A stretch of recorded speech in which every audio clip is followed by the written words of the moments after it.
ফরিদপুরের বোয়ালমারীতে আছে একটি থানা উপজেলা। উত্তরবঙ্গের আরও উত্তরে চিলাহাটি, নীলফামারী জেলার চিলাহাটি থেকে ট্রেনে উঠে খুলনা, সেখানে এক রাত্রি থেকে নড়াইল হয়ে ফরিদপুর, আলফাডাঙ্গা ঘুরে বোয়ালমারী, দিন শেষে চলে গিয়েছিলাম সালথা উপজেলার মধ্য দিয়ে ফরিদপুর শহর। তারপর দিন চর ভদ্রাসন দিয়ে পদ্মা পাড়ি দিয়ে ঢাকায় প্রবেশ করি। ছোট্ট এই ভিডিও, ফরিদপুরের দুটি উপজেলার সামান্য কিছু দৃশ্য দেখতে পাচ্ছেন।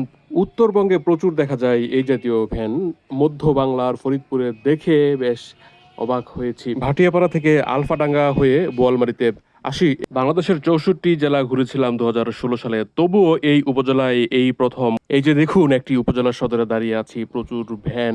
এই সাংস্কৃতিক বৈচিত্র্যের জন্যই তো ভ্রমণ করি। এই জায়গাটা চর ভদ্রাসন, এটা একটা নদীর মুখ, পদ্মা থেকে বের হয়েছে। নদীর নাম কি?